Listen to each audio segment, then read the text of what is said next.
Selamat datang di episode yang sudah ditunggu-tunggu oleh ribuan, bahkan puluhan ribu, bahkan ratusan ribu, bahkan miliaran dari warga Baraya di seluruh Indonesia nih, Sob. Aduh, ternyata bukan Baraya doang, Set. Apa itu? Nah, bintang tamu kali ini ternyata akan membawa puluhan juta marah bahaya, Set. Puluhan juta marah bahaya ya, Sonnya bukan cuma miliaran Baraya doang yang datang gitu maksudnya ya. Benar juga sih, karena selain ya bintang tamu ini akan membawa marah bahaya gitu, ini juga akan jadi marah bahaya untuk saya gitu, Son. Apa sih? Karena saudara-saudara saya akhirnya melihat saya mengundang pembenci Habib, Son.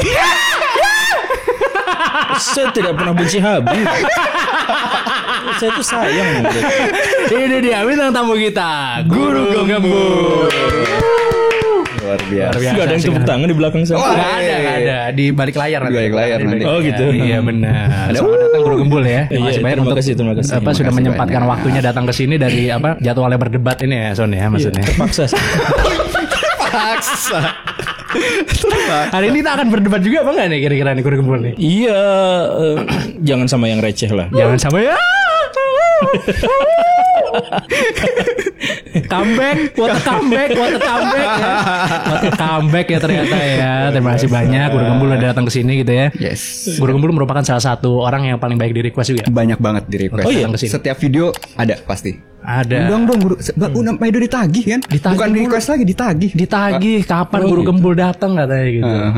Jadi orang-orang itu meminta saya untuk diekspektasi gitu. Nah, itu dia. Saya bilang nanti nunggu kurus dulu. Nah, gitu maksudnya, gitu ya. Tapi ternyata akhirnya udah datang ya Son hari ini ya Son. Udah datang. Akhirnya udah datang. Terima kasih banyak. Dan Guru kursinya Gembul. tidak memadai buat saya. Kenapa kursi tidak mau? Sempit. Ngepas ini. Karena ini memang podcast ini ya BPJS ya Son sekali lagi ya BPJS. Iya, Jadi iya, kita mengingatkan supaya Guru Gembul yang sudah di atas Menara Gading ini bisa sama lagi gitu dengan yang nongkrong di depan Indomaret Son maksudnya. Son. Betul. Bener nggak? Udah 1 juta subscriber udah sekarang. 1 juta kan? Sombong. Saya 1,6. 1,6 juta lah Son ya kan. Gila. Luar biasa. Ya, tapi itu kan cuma angka. Itu cuma angka ya. It's just a number ternyata It's ya. just a number. Yang penting view-nya ya. Enggak. Yang penting Kok AdSense, bisa apa? ngeremehin itu cuman angka? Itu orang loh. Masa emang jiwa orang, bener. Iya, masa jiwa per jiwa dihitung itu cuman angka? Anda sendiri tadi yang bilang itu hanya angka. Ya kan saya cuman ini aja memancing aja dan benar memancing. terpancing. Berarti ini orang-orang ini tuh meremehkan manusia. Enggak, karena Dan menganggap mereka hanya angka. semua yang didapat di dunia itu hanyalah fana. Astagfirullah. Itu maksud saya dari Guru Gembul. Gitu, oke? Oke, Son. Oke deh. Kalau gitu langsung aja kita mulai ya, Son Kita ya. mulai intro dulu ya. Selamat datang di podcast kita terbaru dari Di Atas 12.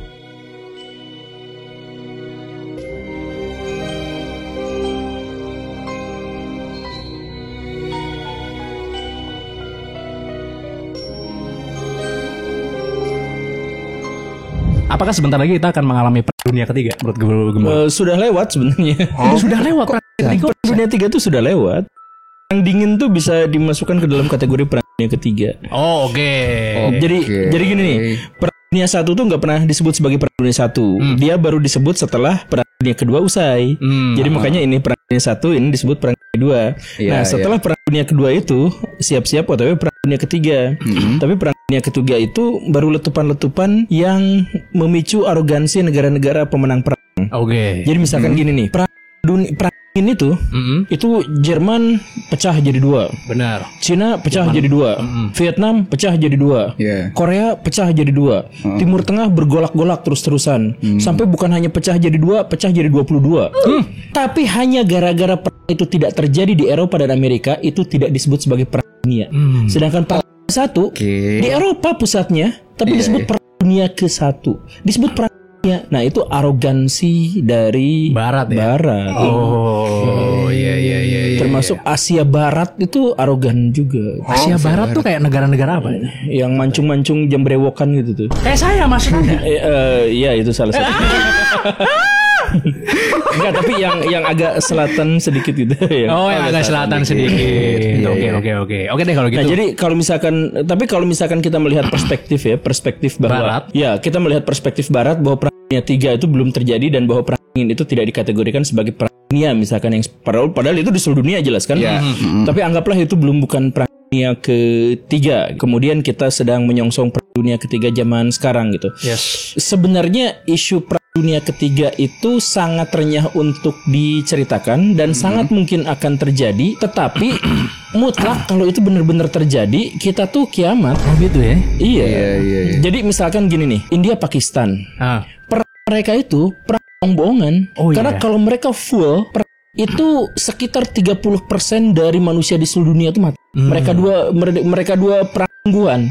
Bukan perang cuman 3 jet jatuh udahan gitu, bukan. Selesai hilang beritanya gitu ya. Bukan. Tapi kalau misalkan mereka sungguh-sungguh, mereka masing-masing punya sekitar 160 sampai 170 hulu ledak nuklir. Dan kalau misalkan mereka di situ, itu iklim global bisa turun, suhunya, temperaturnya bisa turun gara-gara abu vulkanik yang menyebarkan nuklir winter ya. Iya, yang kecil-kecilan sih. Musim dingin nuklir ya. Musim dingin nuklir tapi kecil. Nah, cuman pangan yang turun. Nah, kalau misalkan mereka suhu udah turun, kemudian iklim udah berubah drastis, kemudian pangan turun sampai 11% katakanlah. Nah, itu akan memicu negara-negara yang lain untuk berperang lebih hebat lagi. Karena kalau sumber daya alam menipis, ya rebutannya menjadi lebih agresif lagi. Benar. Nah, kalau yang Rusia aman, Amerika Serikat aman, Cina tuh aman. Mereka sudah supply pangannya tuh sudah cukup lah. Nah, tapi kalau negara-negara yang yang kayak Indonesia gitu, yang surplus pangannya baru kemarin dan langsung diekspor disebarkan, kami surplus gitu ya. Nah, itu menjadi sangat rentan, menjadi sangat berbahaya. Jadi kalau misalkan ada negara asing mau nyaplok Indonesia, kan nggak usah mengerahkan militer, pecah belah aja kan gampang gitu. Terus dia ambil kan. Sih. Iya, benar. Walaupun netral kan Indonesia kan sebenarnya kan. Ya, Indonesia tuh non-blok. Indonesia tuh netral. Misalkan gini ya, Indonesia tuh netral. Terus terjadi di dunia itu kekurangan pangan. Nah, kan yang dibutuhkan sama negara lain tuh cukup Sumatera doang gitu misalkan. Iya. Dijajah lagi gitu ya. Ya ambil aja Sumatera. Nah, kan Indonesia mau ngelawan gimana misalkan? Kan kita nggak punya ini kan, ya nggak punya persenjataan yang layak dan memadai lah untuk berperang. Dibandingkan dengan negara-negara lain yang udah pada punya nuklir ya. 9 negara udah pada punya nuklir kan maksudnya. Negara Indonesia punya Kamehameha. Tapi emang bahaya sih nuklir winter kan global kan. Ya, itu global. Ngalangin sinar matahari sih setahu gue ya. Betul. Ngalangin sinar matahari jadi dingin semua. Udah rusak semua deh gitu. Dan kemarin soal India sama Pakistan itu akhirnya berakhir karena India itu bisa nutupin sungainya, aliran sungai ke Pakistan. Ada bendungan dia kalau nggak salah. Dilepas. Salah satunya iya. Jadi kan? Banyak negara-negara di dunia ini yang tersandra sama sumber daya ya, termasuk India, Pakistan itu juga sebenarnya berbahaya. Mesir juga seperti itu, sama Sudan. Dan ada satu yang tidak diduga sama orang lain. Apa itu? India juga sebenarnya tersandra oleh sungai-sungai dari Nepal. Ya kan kebanyakan sungai-sungai di India, mau yang gede mau yang kecil, mau itu Indus namanya, mau itu Gangga namanya. Kalau Indus di Pakistan, sorry. Mau itu Gangga namanya, mau apa? Itu kan berasal dari sungai-sungai di sekitaran Himalaya, dan Himalaya itu di Nepal. Jadi kalau misalkan Nepal punya kekuatan ekstra terus batuk-batuk menghentikan aliran sungainya, dipindahin semuanya ke Pakistan, misalkan terlalu gila sih untuk itu, tapi tapi maksudnya kalau misalkan mau begitu kan itu Indianya bersin-bersin. Iya, Indianya ngap juga ibaratnya gitu ya. Iya. Jadi berarti salah satu yang menurut Guru Gembul yang ketiga tidak akan terjadi gitu. Udah terjadi tadi ya. Bukan, maksud saya gini, kita itu terlalu banyak hal yang bisa menahan itu terjadi. Benar. Karena kalau terjadi itu kita kiamat gitu. Kiamat. Jadi bahkan misalkan Amerika Serikat kemarin gitu, langsung aja ngebom Fordo, udah lu diem lu. Gua punya senjata kayak gini, lu bisa gua makin ke Teheran, bisa apa gitu. Diem lu semuanya gitu. Karena Amerika Serikat juga takut kalau misalkan Israel sama Iran itu perang berkepanjangan, mereka masing-masing punya nuklir. Iya. Terus kalau misalkan masing-masing punya nuklir, terus yang di Hormuz, terus misalkan gitu ya, kena gitu di situ, ya udah Amerika Serikat juga panik. Itu bahaya nuklir itu maksud gue. Jadi kan itu decisionnya pasti sangat sebentar kan, cuma hitungan menit. Misalnya suatu negara ini jebret 15 menit kemudian harus ada decision ini. Balik. Gimana nih ya kan? Nah itu bahkan sampai ada yang kalau nggak salah nih ya, hampir kejadian itu hampir ada perang nuklir. Hampir ada perang nuklir. Dan decisionnya bukan 15 menit karena sudah ada protokolnya. Udah ada protokolnya. Jadi misalkan nih Amerika Serikat ditembak, itu udah protokol tembak balik langsung gitu ya. Langsung. Jadi ada peta serangan nuklir. Itu udah disiapin. Nanti di googling aja cari. Itu nggak ada di situ. Nah, di peta nuklir itu penempatan nuklir tuh kita udah tahu di mana aja dan mengarahnya kemana. Baik itu dari Rusia ke Eropa, Amerika Serikat ke Rusia, nyimpennya ada yang di Turki bahkan. Kemudian nanti India, Pakistan itu di mana ini, dan kalau misalkan terjadi termasuk juga kemampuan jelajah dari rudal-rudal yang bawa nuklir itu. Itu juga kan udah ada protokolnya gitu. Protokolnya sedemikian sehingga sampai ada sebuah titik di mana seandainya seluruh wilayah di Amerika Serikat kena nuklir, mereka masih bisa balas dengan kekuatan yang sama. Ada ini kapal selam setahu gue. Misalkan atau apa gitu, kapal selam nuklir. Dan pangkalannya kan banyak juga kan. Pangkalan militer Amerika kan. Iya, pangkalan militer Amerika. Cuma di Amerika doang maksudnya gitu. Kan nggak mungkin dihancurin semua yang di negara-negara lain juga ya. Habis. Gue inget yang ini tahun 95 tuh terakhir ya. Jadi Rusia nih. Jadi dia ngeliat di radar itu ngeliat roket gitu kan. Ngeliat roket itu hampir tuh mau di decision langsung diserang balik kan. Ternyata itu cuma roket ini doang, penelitian buat Aurora. Jadi Amerika sama Norwegia. Oh iya, yang Norwegia itu yang mereka udah ngasih tahu 30 negara kalau kita mau ngeluncurin roket penelitian loh gitu kan. Tapi militer Rusia nggak terima. Maksudnya informasi itu mereka nggak dapet. Hampir mau diserang balik gitu. Hampir mau diserang balik itu kalau gitu diserang balik ya? gitu dong. Wah, selesai. Ibaratnya sesimpel gitu loh maksudnya. Ibaratnya karena satu banyak ketergantungan juga antar negara-negara ini. Jadi kalau negara misalnya ada yang diserang, ya bisa jadi terimplikasi negara lain. Betul. Kalau misalkan satu kena nuklir, semua kena. Ya karena itu. Gitu. Jadi ya sekarang kalaupun terjadi perang, kita akan sebisa mungkin tidak menggunakan perang nuklir. Makanya sekarang tuh kan dikembangkan senjata-senjata rahasia yang lain. Contohnya kayak gimana tuh? Iya, misalkan senjata biologis. Senjata biologis, benar. Senjata biologis. Ya, cuman senjata biologis itu kesulitannya adalah dia nggak terkontrol, nyebarnya kemana aja kan. Impact bisa aja ke diri sendiri. Oh gitu, kan. Iya benar. Misalkan Cina lagi bikin penelitian, bikin obat, diserangin ke Amerika lah, gua sendiri kena duluan. Misalkan di Wuhan gitu ya, misalkan di Wuhan. Wuhan misalnya gitu. Nah, itu kan senjata biologis itu masalahnya gitu. Atau bisa juga misalkan menggunakan senjata kimia gitu. Senjata kimia terus disebarkan lewat hujan asem gitu misalkan ya. Yang itu Vietnam ya, kalau nggak salah ya. Yang dia nyemprotin, taunya kena veterannya sendiri. Iya. Vietnam dulu ya, kena angin.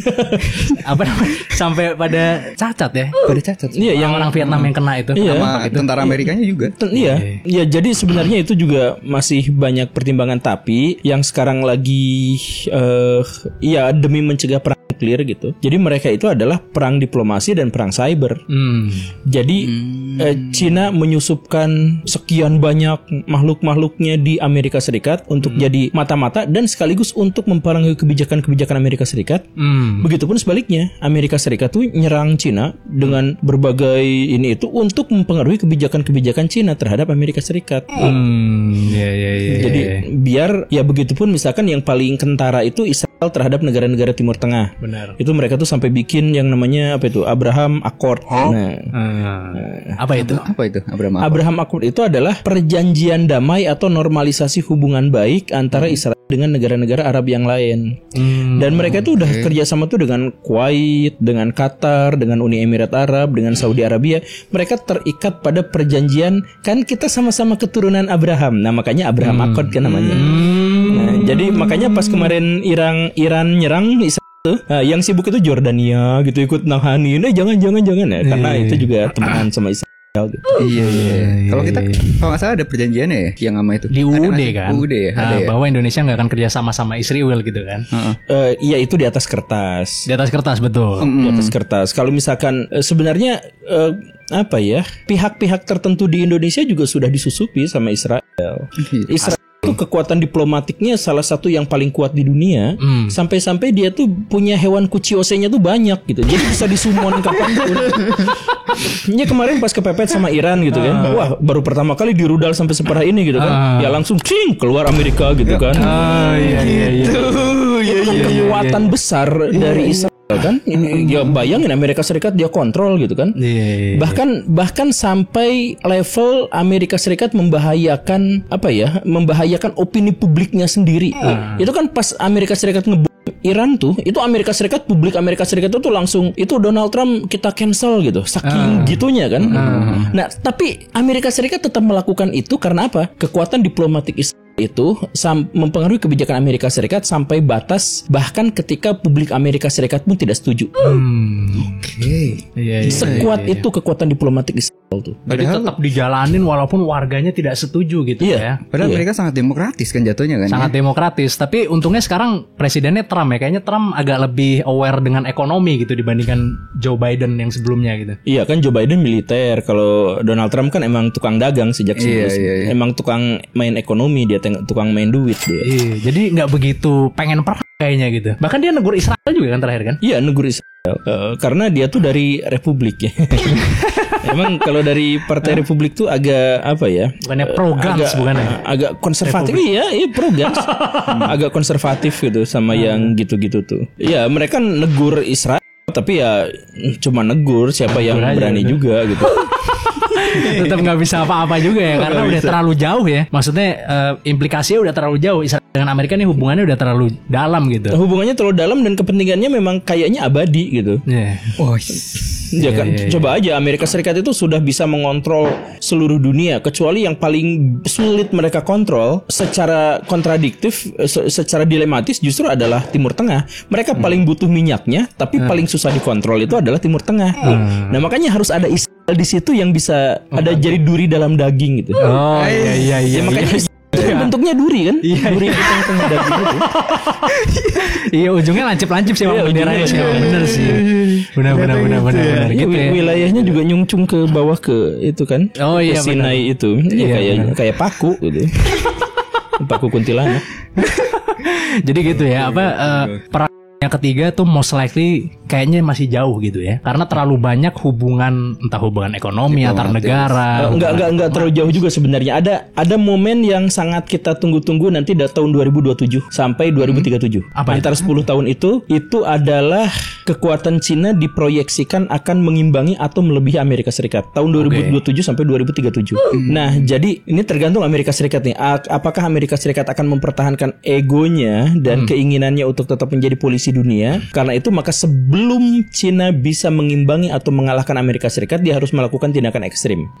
Atau resiko itu terlalu besar, jadi ya udahlah biarin aja gini gitu. Nah, itu bisa aja menghentikan atau memicu perang dunia.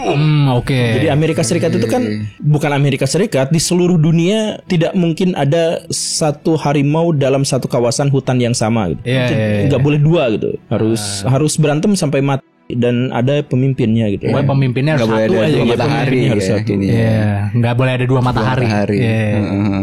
Indonesia ada 2 matahari sekarang. Masa sih? Iya. Apa aja? Presidennya 2. Kok bisa itu presidennya 2, Son? Kenapa, Son, kira-kira, Son? Kaget gue kira bercanda apa gitu, supermarket atau apa gitu kan. Iya gitu ya. Jadi apa? Nggak, itu kata orang gitu ya. Kata orang bener, kata orang. Kata saya juga gitu. Udah nyapu nyemplung lagi ternyata. Nggak jadi sapunya. Ternyata nyemplung lagi. Iya, tapi makanya pertimbangannya itu gitu kan. Sekarang Cina itu melipat gandakan kekuatan militernya terus-terusan kan. Dan pendekatan mereka itu pendekatan yang lebih lebih efisien gitu. Jadi misalkan Amerika Serikat bikin kapal induk gitu buat nyerang negara lain, terus punya pangkalan militer di berbagai wilayah gitu ya. Terus banyak lagi. Nah, Cina nggak bikin kapal induk yang banyak, bikin rudalnya yang banyak gitu. Kalau rudal hipersonik dibuang ke kapal induk Amerika Serikat kan tenggelam, misalkan gitu. Terus peluncurnya gimana? Terus Amerika Serikat kan punya pangkalan militer. Cina punya pangkalan dagang dong. Iya benar. Iya. Jadi secara ekonomi kuat banget gitu maksudnya. Tarif Trump aja ngalah kan akhirnya sama China. Jadi maksudnya misalkan Amerika Serikat punya pangkalan militer di Filipina misalkan gitu. Nah, terus kata orang Cina, lu Filipina mau beli senjata dari Amerika Serikat boleh, tapi beli minuman, es jus, beli AC, beli apa dari kita ya gitu. Mobil listrik. Iya, mobil listrik apa dari kita ya gitu. Soalnya Tesla mahal. Udah mahal itu juga fitur keamanannya juga kurang bagus. Mending nggak masuk kayak kesini. Iya. Masuk. Iya, pangkalan militer banyak di Jepang juga ada kan. Jepang ada juga. Tapi menurut Guru Gembul, apa namanya? tarif kemarin itu udah merupakan tindakan ekstrim apa belum? Atau tuh bluffing doang? Ya itu secara pribadi permainan Donald Trump aja sebagai pengusaha. Dia naik turunin itu buat cuan gede buat perusahaannya, buat Amerika Serikat cuannya udah gede gitu. Dan itu bukan untuk jangka panjang kayak gimana, itu cuman cuman tes pasar, terus dia udah dapet cuan, udah nakut-nakutin Indonesia. Indonesia kan naik 32%, langsung kita ngirim utusan gitu, baru di jalan aja udah gak jadi gitu kan. Masih di dalam pesawat. Iya, di CNN loh gak jadi. Kesian banget tuh Indonesia gitu ya. Tapi besok kalau gak salah expirednya kan, tanggal 9 Juli expirednya. Kan masih 10%. Nah besok terakhir tuh jadi 32% apa enggak nih? Nah Indonesia kemarin gabung BRIC. Indonesia kan kemarin kan? Iya gabung BRICS ya. Iya. Gabung BRICS. Nah jadi apakah Amerika Serikat bakal ngegebuk juga? Atau misalkan Amerika Serikat tuh udah melemah dengan Cina gitu ya? Ya udahlah kalau gitu Amerika Serikat juga gabung BRIC misalkan gitu. Gak mungkin. Itu kan salah satu tanda-tanda kan sebelum dunia kan gitu kan, pada mendekat bikin aliansi, ada yang BRICS, ada yang NATO. Enggak, tapi perbedaannya yang sekarang itu adalah BRIC itu, nah ini yang bikin pemerintah Indonesia tuh agak konyol sedikit gitu. Kenapa tuh? Nah, jadi BRIC itu fakta ekonomi bukan fakta pertahanan. Jadi fakta pertahanan itu aturannya kan, kalau misalkan Indonesia gabung fakta pertahanan, kemudian maka negara-negara lain yang gabung dalam fakta pertahanan itu wajib membantu Indonesia. Benar. Nah, kalau BRIC Indonesia gabung sama Amerika Serikat, Cina cuma ketawa.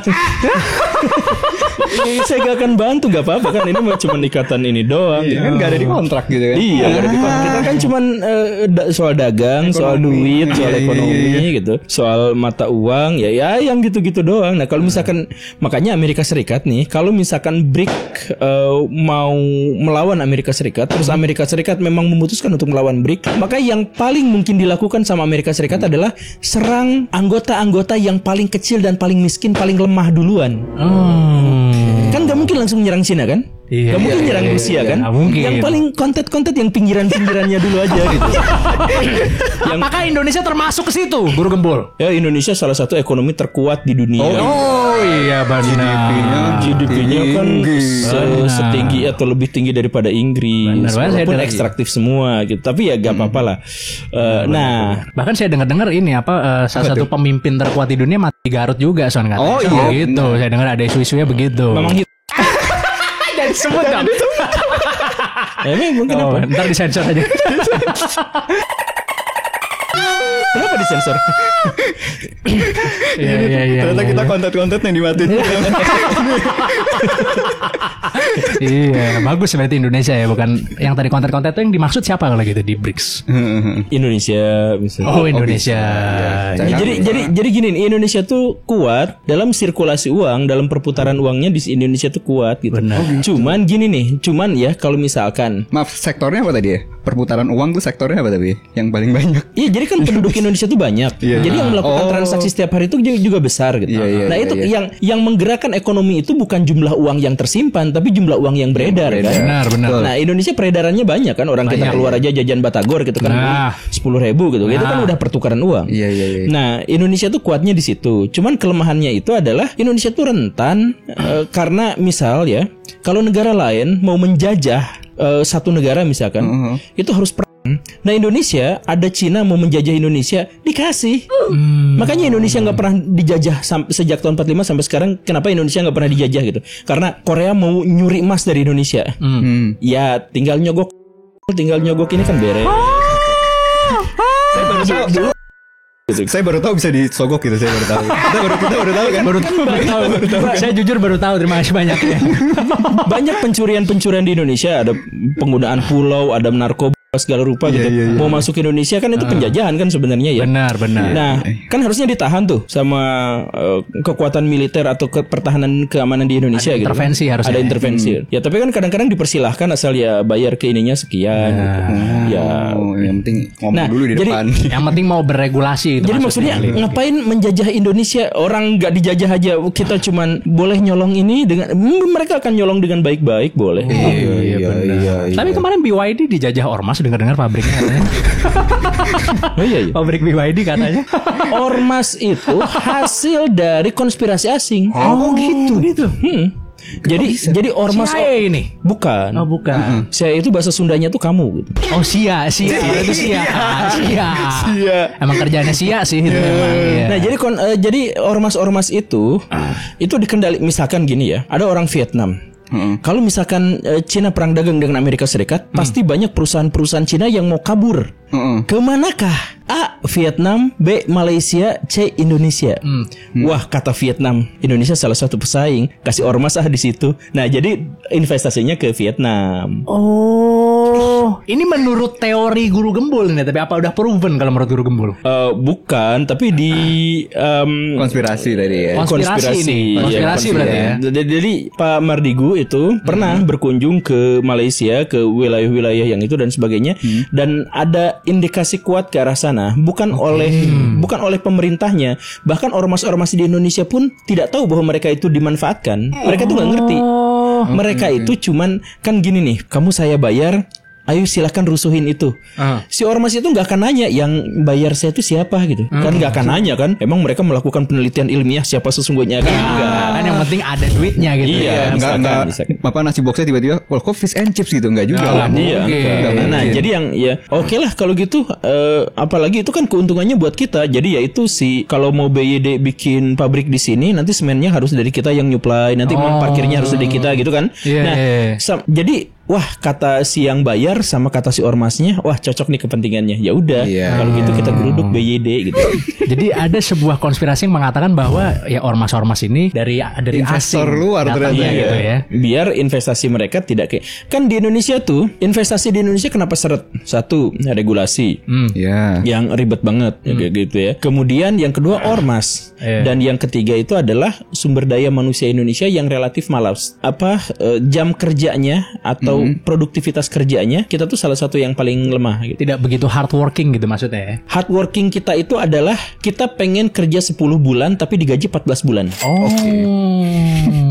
Kita liburnya banyak kan? Idul Fitri aja 2 bulan. Iya, kalau dari Natal tahun baru 2 bulan. Iya. Tapi pas minta gaji ke-13 dan ke-14. Benar. Jadi kerja 10 bulan minta digaji 14 bulan. Sedangkan di Vietnam sebaliknya. Jadi perbandingannya itu adalah kalau kita bisa bikin 6 baju, Vietnam bisa 10 baju. Perbandingannya segitu. Lebih efisien dengan harga yang kurang lebih sama ya maksudnya? Iya. Cenderung lebih murah bahkan ya. Sebenarnya bisa diakalin. Misalkan di Indonesia regulasinya dipermudah gitu kan misalkan. Atau misalkan Indonesia bisa menawarkan kan bahan baku di Indonesia juga banyak melimpah gitu kan. Nah, misalkan begitu. Cuman ya itu masalahnya itu adalah bahkan regulasi yang belibet juga itu kemungkinan ada konspirasi asing untuk menciptakan regulasi di Indonesia yang belibet. Coba yang bikin regulasi, bikin aturan-aturan itu siapa? DPR kan? Pemerintah. DPR 60% pengusaha. Iya kan. Nah, kalau pengusaha itu kan pasti disesuaikan dengan kepentingan pengusaha yang kadang-kadang juga harus berinteraksi dengan orang-orang luar gitu kan. Dengan apa? Coba perhitungan kita misalkan ya di Indonesia profesi petani di Indonesia itu kisaran 30%-an. Oke? Misalkan. Kemudian ya petani nelayan, peternak 30%. Seharusnya di DPR tuh ada sekitar 30% dari latar belakangnya petani itu kan. Tapi kan enggak ada.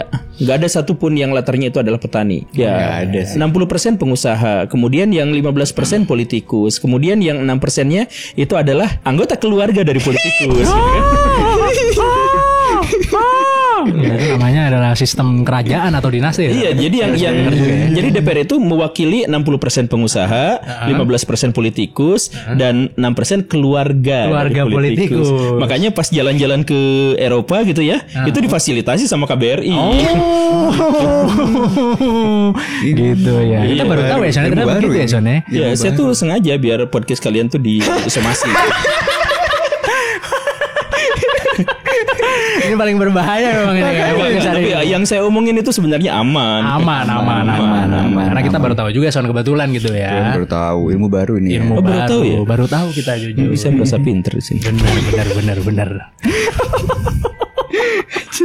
Jadi kan di luar itu banyak sekali ancaman perang antar negara ya kan, sibuk ngurusin antar negara. Tapi di Indonesia ini ternyata masih sibuk berantem di dalam ternyata. Nah, antar ini sendiri ya, daerah sendiri ya, antar internal warga sendiri. Iya, ya kan. Contohnya ya kan, sekarang lagi banyak keluar kayak komen-komen Jawa sama dengan hama.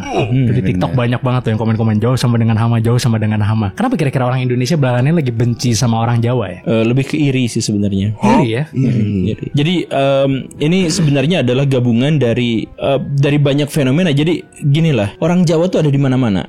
Bukan hanya ada di mana-mana dalam konteks wilayah, area, tapi ada di mana-mana di semua struktur dan bagian stratifikasi masyarakat. Iya. Jadi kalau misalkan Batak tuh kita menonjolnya di pengacara gitu, Benar, kan? Atau misalkan kalau Cina tuh pengusaha gitu. Nah kalau Jawa tuh dari tukang cendol sampai pejabat tuh ada semua orang Ada Jawanya. semua. Bener lagi. Bahkan presidennya orang Jawa terus ya? Presiden tuh orang Jawa. Iya. Jadi presiden orang Jawa, RT, saya kan tinggal di Bandung. Nah, harusnya orang Sunda kan, RT-nya orang Jawa, RW-nya orang Jawa tuh. Sebel gitu. Nah, jadi bahkan suku paling banyak yang ada di Sumatera tuh Jawa. Serius ini? Serius. Coba aja lihat Lampung banyak statistiknya. banget sih orang Jawa sih. Iya, Saya transmigran. Nah, orang-orang Jawa itu kuat di transmigrasinya. Jadi kuatnya itu apa Nyebar ya? Coba kalau misalkan orang Sunda gitu disimpan di Kalimantan untuk transmigrasi, 6 bulan kemudian tuh pulang-pulang sambil nangis-nangis gitu.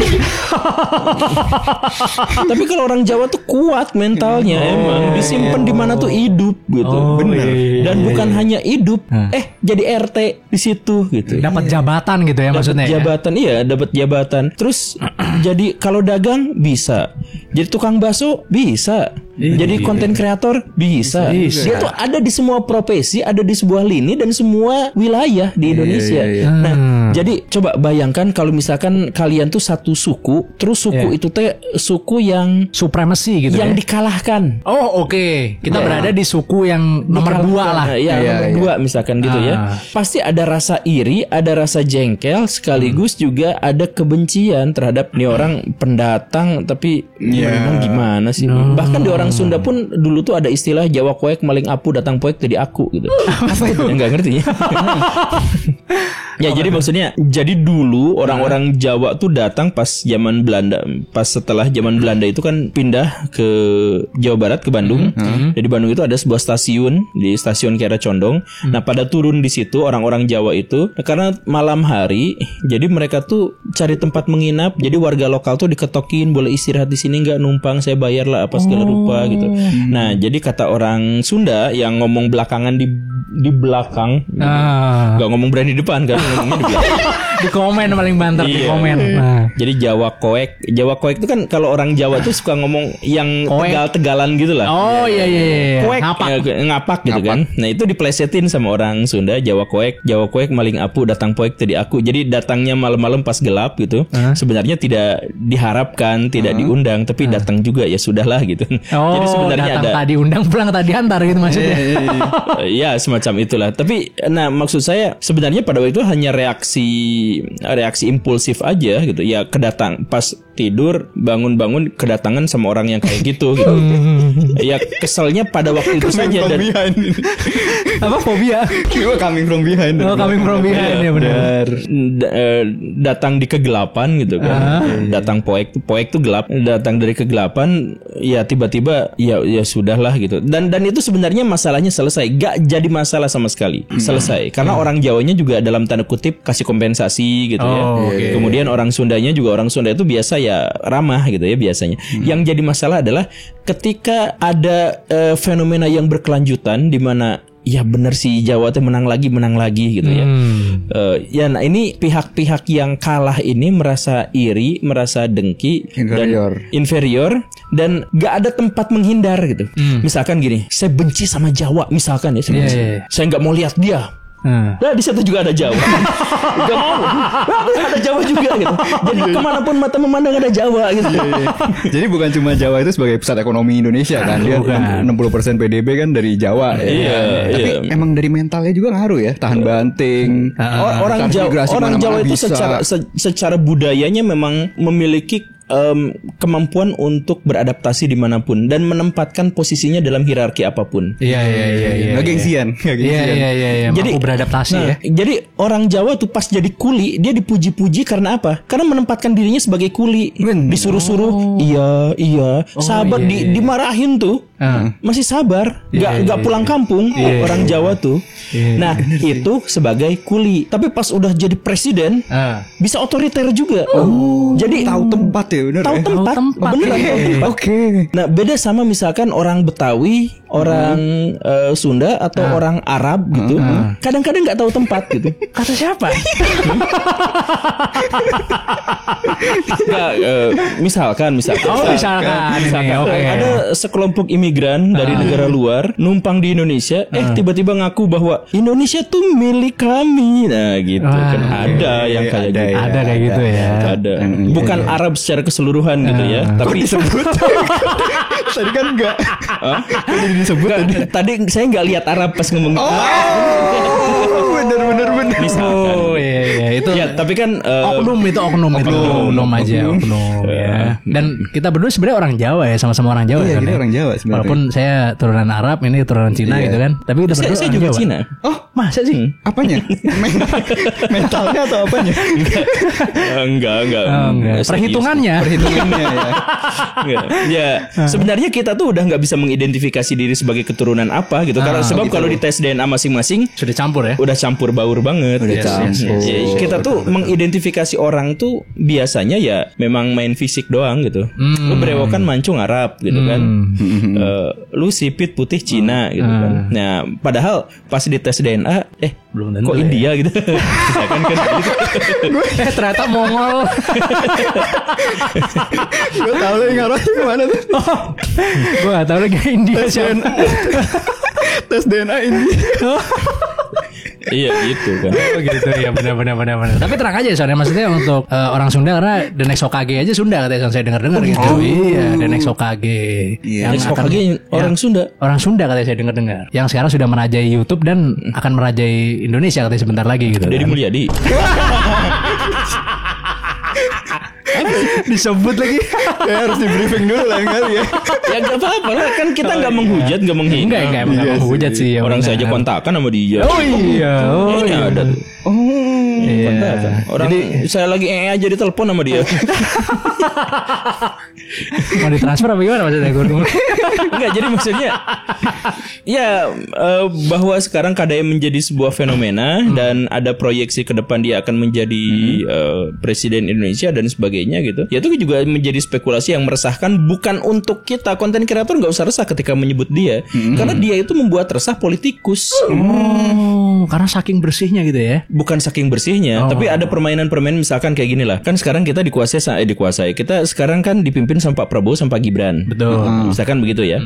Nah, muncul fenomena yang namanya KDM. Ya. Kalau Pak Prabowo pengen mempertahankan kekuasaannya, dia harus cari orang yang populis. Pak Prabowo pengen mempertahankan kekuasaannya misalkan. Nah, berarti dia harus menggandeng orang yang sangat populer. Oh iya. Nah, berarti dia harus menjadikan Pak KDM wakil. Nah, pendukung Gibran kepanasan.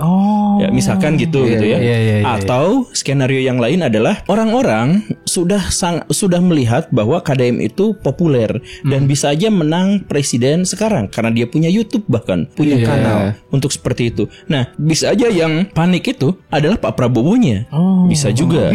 Kan satu partai deh dengan Pak Prabowo. Satu partai dan Pak KDM-nya juga mengatakan saya tidak akan mencalonkan diri jadi presiden kecuali ditunjuk oleh Prabowo. Nah. Dia sudah deklarasi kayak gitu kan. Tapi banyak yang ngomong gitu. Ya, itu masalahnya. Tapi kan banyak yang ngomong kayak gitu. Oh, terus berubah maksudnya gitu ya. Nah, ini kan bikin panik kan, jadi maksudnya ada perhitungan-perhitungan. Wah, ini gimana? Jadi ada lobby-lobby politik di belakang yang kita nggak tahu apa-apa gitu. Ya, tapi kan mereka tuh rajin untuk bikin lobby-lobby politik di belakang kita. Jadi demokrasi itu lemah banget. Kelemahan terbesar demokrasi itu adalah bagaimana mereka memitigasi lobby. Jadi gini, dalam demokrasi itu kan cara mengambil keputusan dan cara mengambil kesepakatan bersama. Satu, aklamasi. Ya kan? Ya udah, setuju aja semuanya, setuju dia setuju. Nah, pertama aklamasi. Yang kedua, musyawarah, mufakat. Oke, rembukin gini. Oke, setuju. Yang ketiga, voting atau kayak pemilu kayak gitulah ya.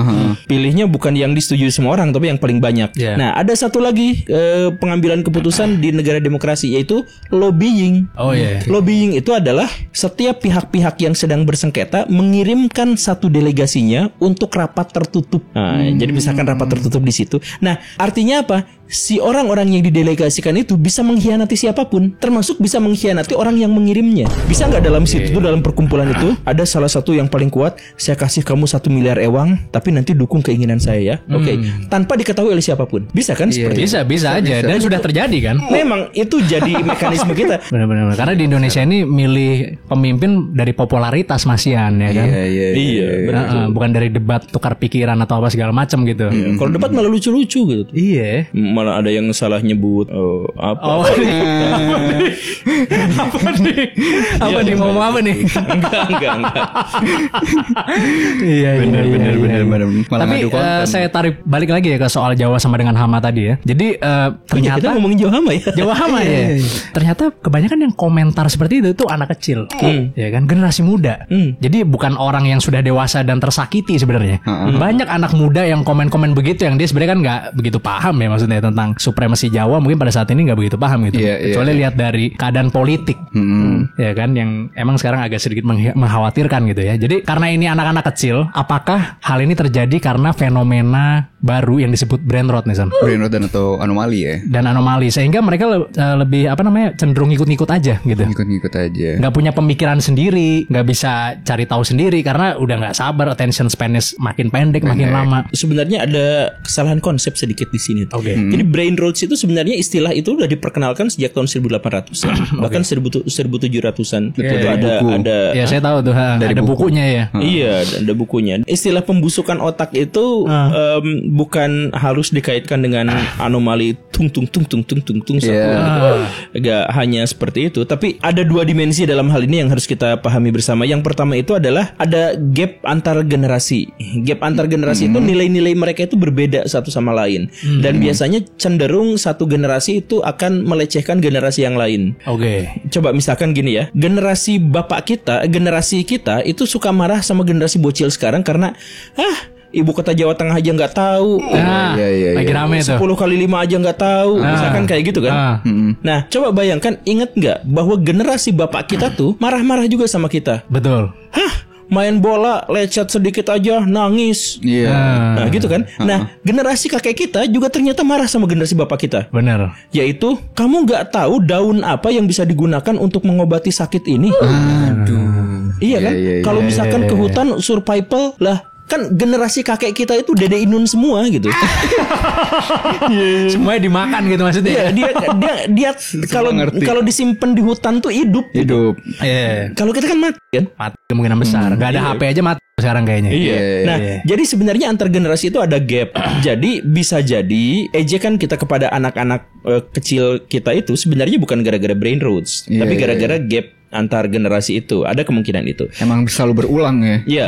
Tapi brain rots yang nyata fakta hari ini itu adalah bahwa kemampuan kita untuk konsentrasi, kemampuan mental kita untuk resisten terhadap kebusukan, kejelekan, itu kemudian kemampuan kita bersosialisasi dengan pihak lain itu yang bermasalah. Jadi misalkan kesalahpahaman sekarang tuh lebih mudah terjadi. Oh gitu ya. Iya, kesalahpahaman zaman sekarang tuh lebih mudah terjadi. Karena apa? Karena bahkan ketika kita nongkrong di satu tempat sama-sama, masing-masing kita tuh main HP gitu. Oh iya benar, sekarang banyak yang seperti itu ya. Dan yang paling ngeselin itu adalah guru-guru dapat fenomena yang sama. Guru ngomong, panjang lebar.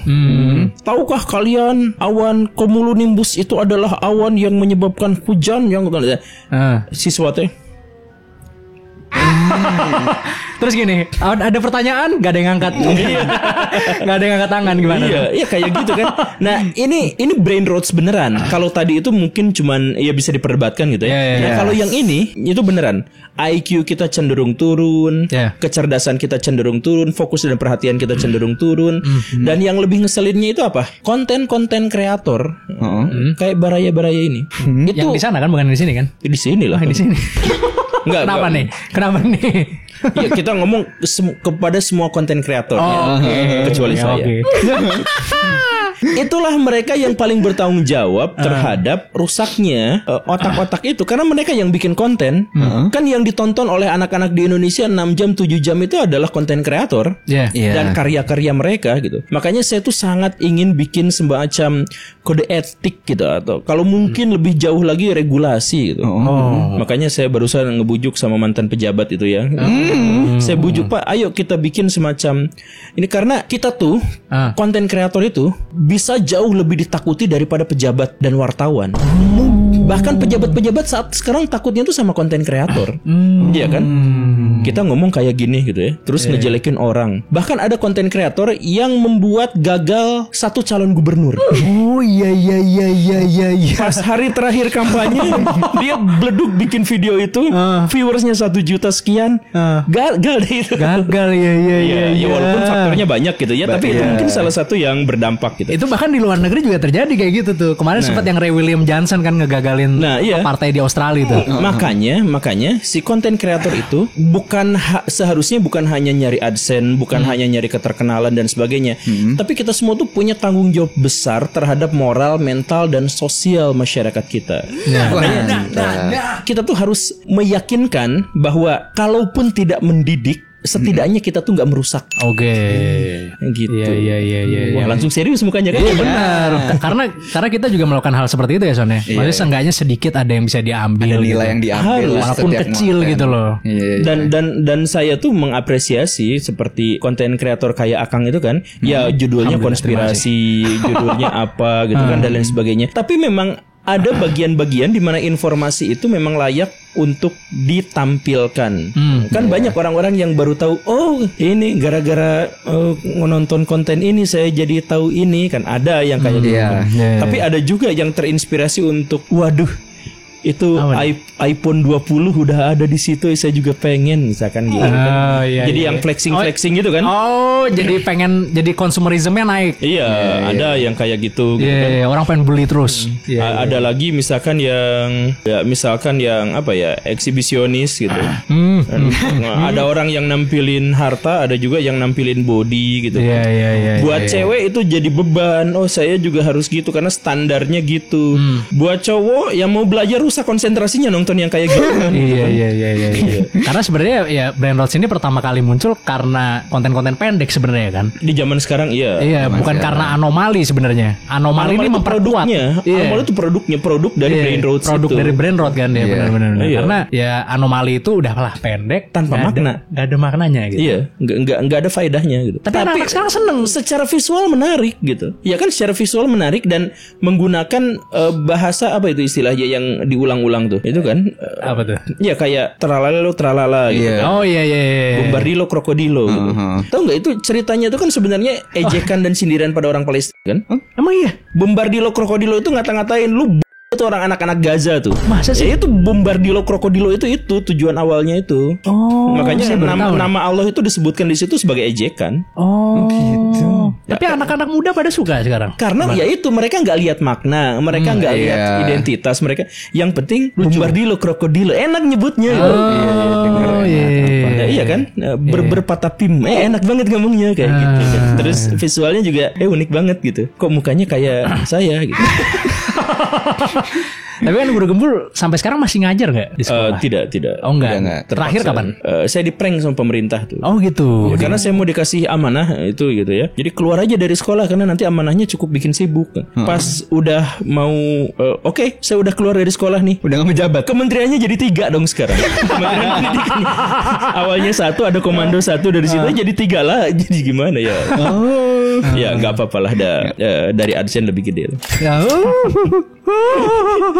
Tapi gimana melihat murid-murid sekarang yang banyak sekali dikritik ya kan? Wah sekarang murid-murid sekarang banyak gak bisa ngitung, gak bisa apa. Itu menurut saya sih concernnya beda sih sama zaman dulu. Misalnya murid sekarang lebih cengeng misalnya. Iya. Concernnya beda. Kalau ini gak bisa ngitung tuh paten sih menurut saya sih. Itu concern yang paten gitu. Iya, tapi masalah yang lebih besar sebenarnya bukan di situ. Masalah yang lebih besar itu adalah yang bertanggung jawab kenapa dia yang ngejek gitu. Oh gitu ya? Ya yang bertanggung jawab atas anak-anak kayak gitu Sebagai tuh siapa? tua. Ya orang tuanya lah, guru-gurunya lah.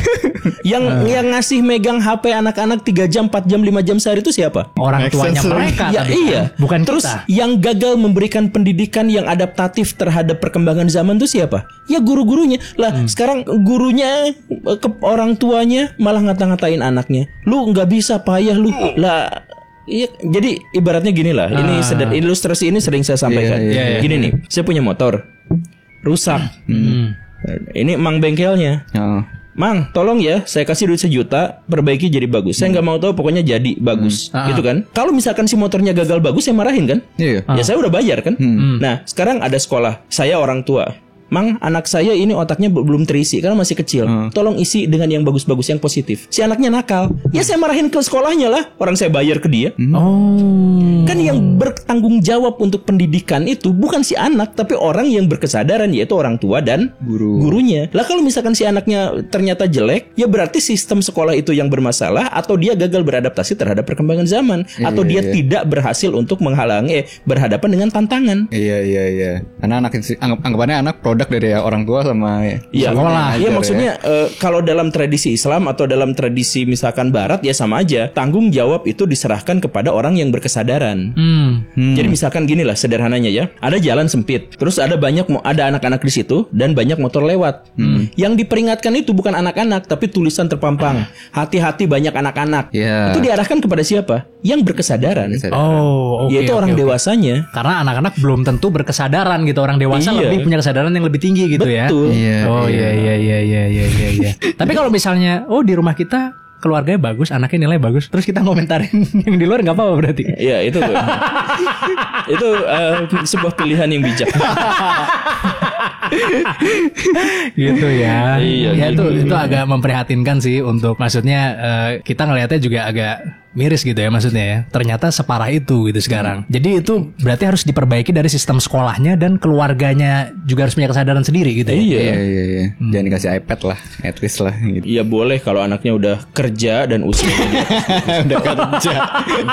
Udah bisa beli sendiri. Pasti dikasih buat konten. Kalau itu boleh ngerokok, kalau itu bukan boleh iPad. Kalau udah bisa bikin sendiri gitu ya soalnya benar-benar. Tapi menurut Guru Gembul apa pelajaran yang paling penting yang harusnya ada di sekolah tapi nggak ada? Semua pelajaran di sekolah itu nggak penting-penting amat sih. Gitu ya? Iya. Beberapa orang berpendapat bahwa ada yang namanya pemerintah bayangan. Menurut Guru Gembul ada nggak pemerintah bayangan di Indonesia ini? Ya mustahil ketiadaannya. Sejarah itu nggak ditulis sama pemenang. Perang salib itu yang menang kan Muslim. Semua penulis perang salib itu orang Kristen. Apa sejarah Indonesia yang diajarin di sekolah tapi sebenarnya salah menurut Guru Gembul? Semua. Cepet banget jawabnya. Yang mempopulerkan Indonesia dijajah Belanda 350 tahun itu kan saya. 6 tahun yang lalu saya ngomong pertama kali. Yang sebenarnya itu salah gitu ya. Iya. Yang benar sebenarnya berapa tahun sih? Maksudnya kan Guru Gembul kan pernah memprediksi bahwa tahun 2025 kita akan diperkenalkan dengan alien. Resmi. Sudah atau belum? Sebagian negara sudah. Kalau tiba-tiba Anda dibungkam nih, kira-kira teori apa yang paling mungkin jadi penyebabnya?